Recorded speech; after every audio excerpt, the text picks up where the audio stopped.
After the tragic chokehold killing of Jordan Neely on the New York City subway, investigative reporter Lee Fang reports, quote, "The loudest voices politicizing this tragedy are those who attempted to derail vital public services for the severely mentally ill." Lee Fang joins us now to expand. Welcome back to Rising, Lee. Hey, thanks for having me. Yeah, I thought this was a really good piece you wrote for Substack. Why don't you elaborate on your thesis there for our audience? Well, look, this is a tragic situation. I kind of looked through some of the discourse that's happened in the last week and some of the potential policy responses. Jordan Neely is someone who clearly fell through the cracks, someone who experienced extreme trauma early in life. His very kind of traumatic household. His stepfather murdered his mother.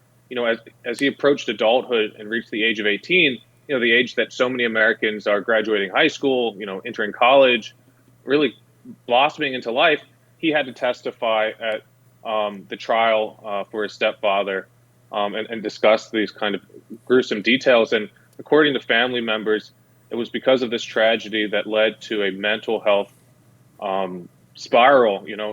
He experienced schizophrenia, addiction, depression, PTSD. He was living on the streets for most of his adult life, as I understand it. And, he's been a threat to himself and to others. As the New York Times just reported, there were caseworkers who interacted with him in April, so only a month ago, who said that he was, again, exhibiting aggressive and violent behavior, and it was a threat to himself and others. So this is a tragedy all around. This is a problem that also, has a lot of resemblance of the issues that are faced where I live in California and San Francisco, that we have thousands of people living on the streets who require much more aggressive intervention from the state in terms of mental health, who are being basically left out to suffer. We have similar issues in California where there's almost kind of a strange coalition of forces of conservatives who don't believe in spending more government money on mental health programs, kind of an austerity approach that we've seen since the 1970s in terms of psych wards.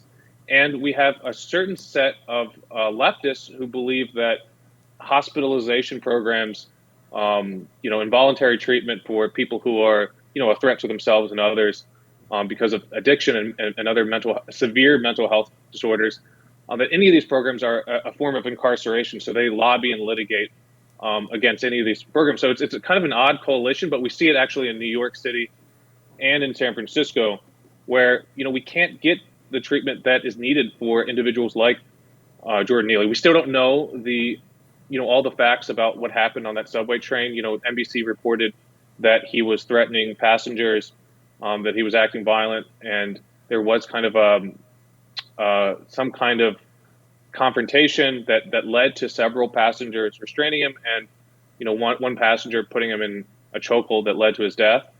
I think there's still a lot of facts to be investigated and discussed, but the point of my piece is to look at the systemic failure here and contrast that with the kind of discussions we've seen in the media. There are a number of far left voices that are, I think, frankly, politicizing this, that are hypocritically calling themselves abolitionists while demanding the police step in and charge and arrest the passengers who, just last year lobbied against expanding programs for hospitalization of the severely mentally ill. So, this is a tough situation.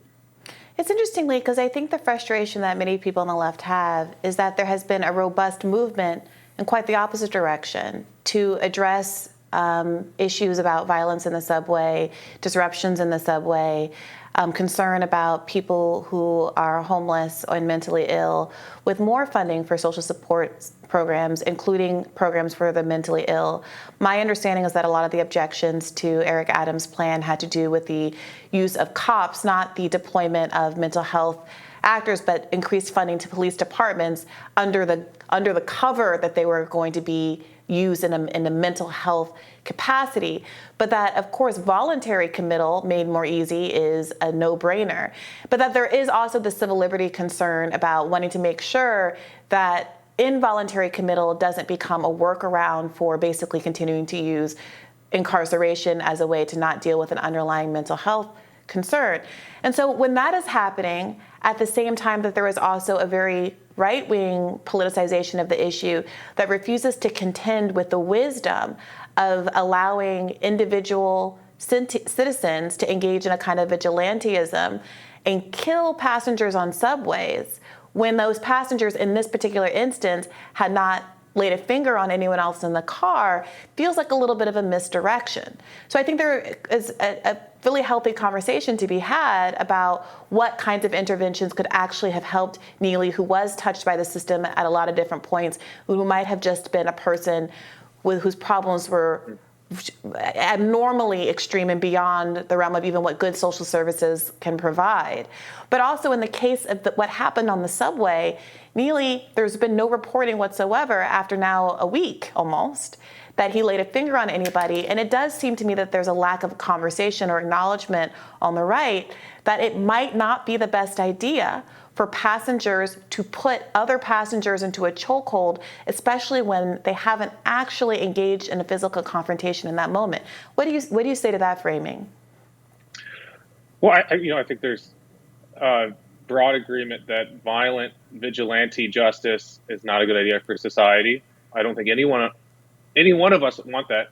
But there is a genuine concern about public safety on the New York subway. Just since March 2020, we've had something like 27 deaths on the New York subway. That's more than, I think, the combined number of deaths from the previous decade and a half. So clearly the violence problem in New York subways is escalating. Last year, there were several deaths attributed to severely mentally ill people who have been roaming the subway. Michelle Go, one New York resident who was shoved into the subway by someone who had a very long pattern of violent behavior, of severe mental illness on the subway. And that's a case that garnered international headlines. I mean, this is a question. This is a question that kind of, I think, speaks to the issue again we have in San Francisco. I was very sympathetic to our big tax measure from several years ago, Prop C, that radically expanded the amount of money spent and outreach services spent on homeless and the severely mentally ill and addicted. We spend over $100,000 in San Francisco per homeless, many of them addicted and dealing with these mental issues, but it hasn't worked. This idea that from a lot of leftists that we simply can spend money and hope that the problem automatically solves itself just from that hasn't really borne itself out from the evidence. And we have individuals like Brad Lander, the comptroller of New York City, very much on the left, who's calling this a murder, who's kind of joining the kind of left-wing chorus here. But then they go to the state capitol, they go to Albany, and they lobby against more money for programs like Eric Adams, which again is, and I think you kind of misconstrued it. It's not just police. This is a program that requires multiple layers of approval, that are teams of health workers, mental healthcare workers, case workers who work with police, and police are often the first responders in these situations. Well, but Lee, I think the fundamental issue is that this is not a case where police were involved at all, despite the increased funding to the police, despite the really heavy police presence on the New York subway. The police never even had an opportunity to get involved because this is a case about a passenger killing another passenger. And it's not that there's not a very legitimate conversation to be had about what to do about subway safety. A conversation that, because of incidents like the tragedy of Michelle Go and her death, being pushed into the subway tracks, has been going on now for quite some time. And I don't think we're going to resolve it today. I think part of the consternation is taking a moment that is actually about a homeless person being killed on the subway and making it a conversation about the threat that homeless people present to others. Do you see how that might frustrate folks? No, I think there's vast frustration right now about the left-wing discourse around these issues, because the same people who called for defunding the police, for abolishing the police, these same city council members, these same activist groups are now demanding a police presence and say, this is not something we should Who's have demanding to a deal with police in terms of presence? vigilantes. I mean, how do you solve this? If it's not police, who is it going to be? Lee, who specifically, what defund the police politicians specifically are calling for a greater police presence in the subway? No, they're saying that we shouldn't have vigilantes, which I think we should all agree with. But then who should respond to violent individuals in the subway who are threatening them? Lee, it's important I think they're saying no one. No, but wait a minute. They're saying no one. Brianna, let's if be it's clear, not police, Lee. who should it be? But in this instance, what the decedent was not violent. He did not put his hands on anybody. That is just the facts of the case. That's not clear. That's not clear. Lee, there has NBC been has reported NBC has reported that he was threatening individuals right, on the past but he year. did not. He was not violent with anybody, Lee. The rule is not. A threat of violence is a form of violence. I'm so glad you said that, because now we're getting to brass tacks, and this is what is frustrating to people. There is a pervasive belief that someone shouting and making threats justifies them being choked to death on a subway. No one is saying that justifies him being choked to death. We're saying it justifies an intervention the intervention went too far and should not result in his death. But that's what we're talking about right now. We're talking about what consequences should come from a passenger choking a homeless person to death on the subway. We're talking about how do we prevent this from happening again? How do we prevent? Brianna, exactly. I don't think you're actually listening to the How do we prevent here. Vigilante passengers from choking homeless people to death on the subway? By That's not having homeless people on the subway. But by not having vigilantes who are able to do that and not face legal consequences. We can all agree that we don't want vigilantes. But you also say you don't want police on the subway if you're someone like Tiffany Caban. Then what's the solution here? Well, I don't know. If Tiffany Caban says she doesn't want any police on the subway, I don't know that I personally would agree with that position. My understanding is that the frustration has been that there has been an escalation of police in terms of the funding in New York City and their presence on the subway. Wait a minute, Lee. Wait a minute. Let me finish the sentence. That is not correlated with a decline in crime rates. That's the fundamental issue. The abolitionist view is not that police are a default bad thing. The problem is that we have been throwing money. Wait a minute. You said throwing money at that the issue isn't working. That's exactly what these police reformists are saying, that throwing money at police departments for decades has not resulted in the decline in crime rates that the people expect there to be. So if we can agree that throwing money at this in one way or the other isn't necessarily solving the fundamental issue, then I think we can have a really substantive conversation. But I think there's a lot of accusations that are happening on both sides that are obscuring, one, the fundamental tragedy here in this case that we're talking about with Jordan Neely, is that a homeless man was killed on a subway. I think there's a time and a place to have a conversation about horrible things like what happened to Michelle Go and other people that even Neely did to other people on the subway at other instances. But those are simply not the facts of the case here now. No? No. Last month, in April, police questioned Jordan Neely. He had an active warrant, but they didn't even know about the warrant. The caseworker talked to him, and this is according to the New York Times, and according to the caseworker's notes, Neely at the time, just weeks ago, was a threat to himself and to others. He has multiple arrests for punching elderly, citizens on the subway, for abducting a child. I think you're minimizing the very genuine public safety concerns on the subway. No, not at all. I'm happy to talk about those. But when are you going to talk about the fact that he was killed on a subway after he touched 0 people? I think you know all the facts of what happened on that subway. This is a clear class divide. New York conducted a poll last year. The highest support for deploying more police on the subway came from people earning less than $50,000. The highest level of support among racial groups for deploying more police on the subway came from African Americans. That's more than whites or Asians. We don't hear these voices. We instead hear voices of elite politicians and folks who are at activist groups founded by billion-dollar foundations that say, no, you know what? We're not going to propose an actual solution. We're going to politicize this death. We're going to say, let's have no police. Let's have no prisons. Lee, and then also, who specifically? Can you name a name of someone who specifically says we should have no police on the subway? Yeah, Tiffany Caban. Okay. I don't know that that's the broader argument. The argument has been someone who actually said it was right to kill him and the person should. Dozens and dozens of people. Name a right-wing commentator. They all said that this is what he deserved. I don't want to misquote people out of. I know that if you pause the tape and give me an opportunity to Google what Tim Pool said, what Ben Shapiro said, what all of those people said. I'm sure there's things you didn't agree with, but no. You guys, justify this. When Michelle Go, when these people are killed. Council? I'm sorry? Any member of the New York City Council or any New York politician justify this, and say that this was, we should have more vigilante justice? I don't think so. This is a red herring. I'm sure you can find some internet extremists. But Lee, like logically. And if they did, I disagree with them. But wait a minute. Logically speaking, Lee, we are here today to talk about the death of Jordan Neely. Other people, when they're killed and hurt and injured, when even Jordan Neely punched people on the subway weeks ago, months ago, years ago, whenever it happened, during those incidents, that was a good time to talk about what to do about Jordan Neely attacking other people.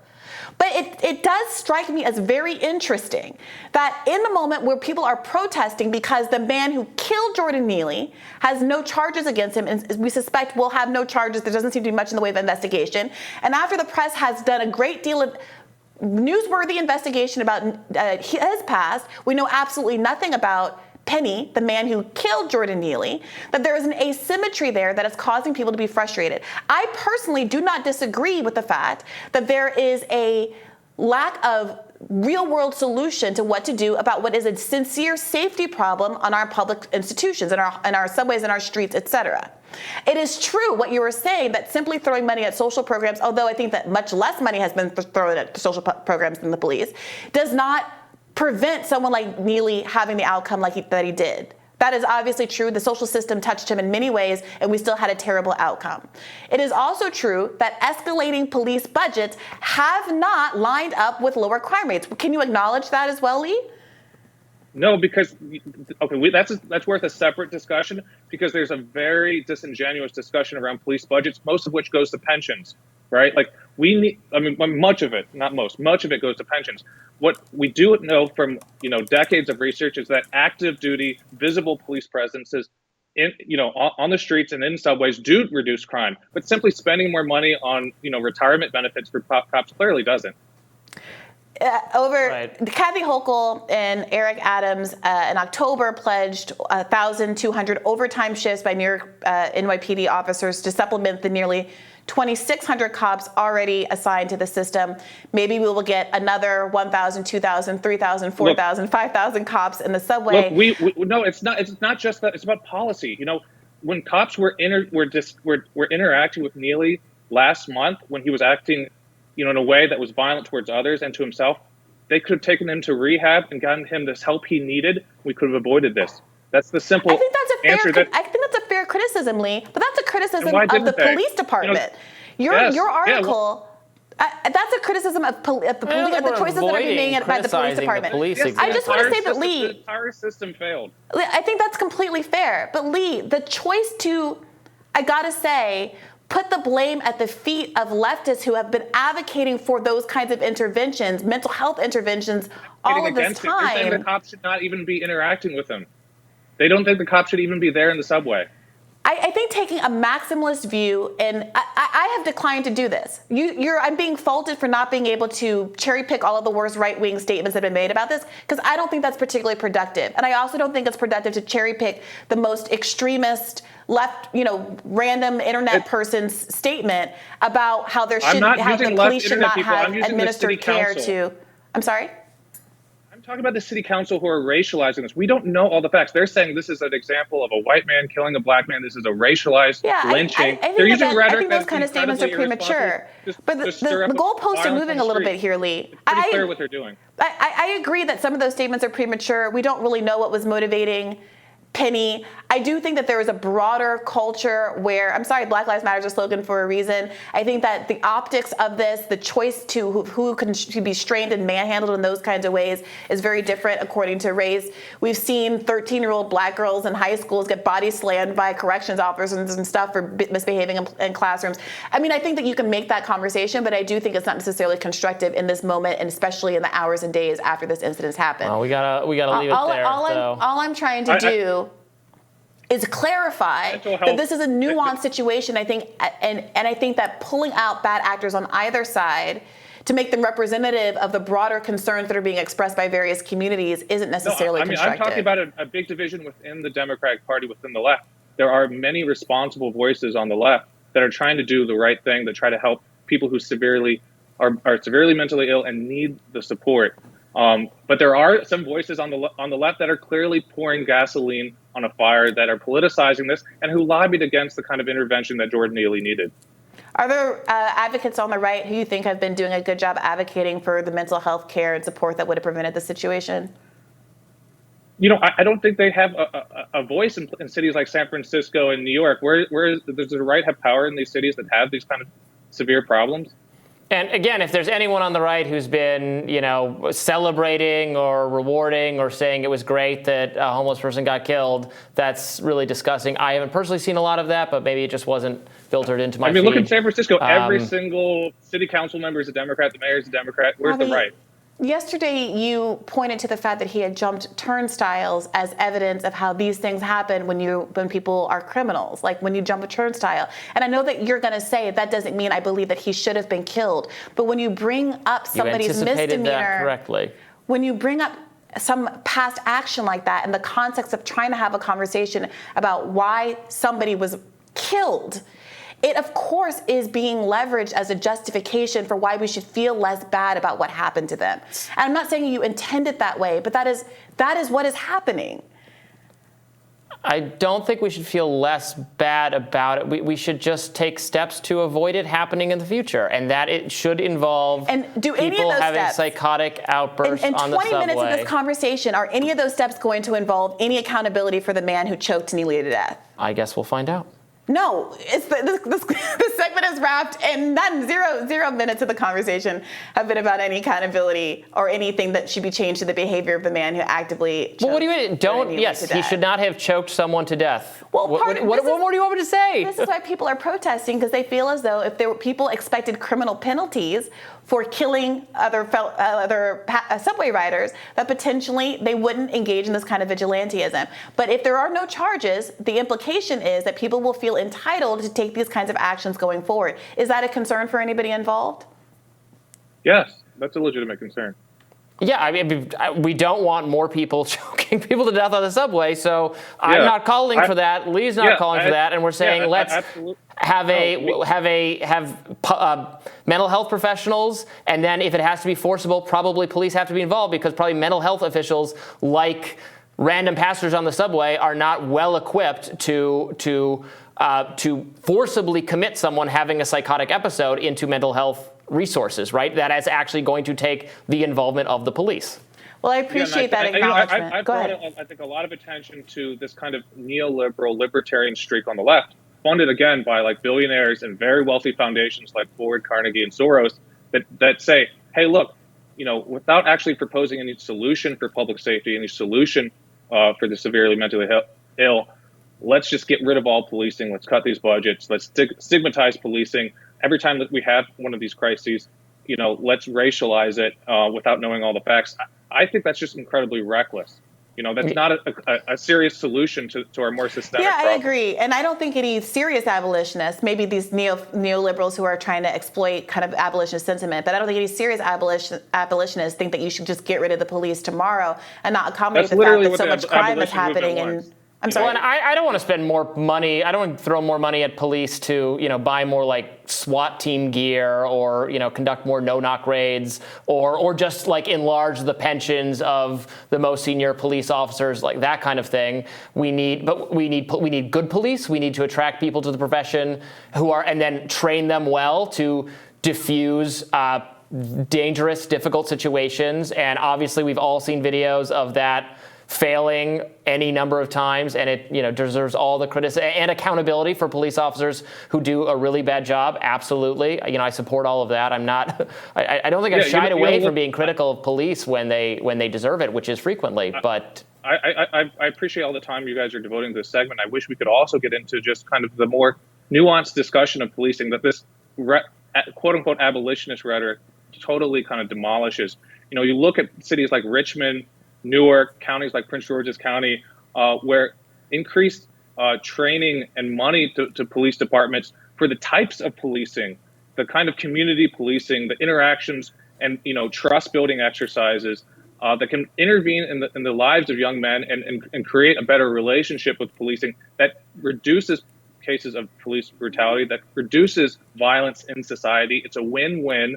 But rather, we have a lot of these extreme left voices that then take the total amount that a budget goes to policing, including pensions, and without actually looking at we have thousands of different police departments around the country. Some do a very good job, some do a very bad job, and we have to actually analyze it with with an attention to detail and actual police practices. Taking this kind of big picture number and extrapolating from it, I think does no one any service.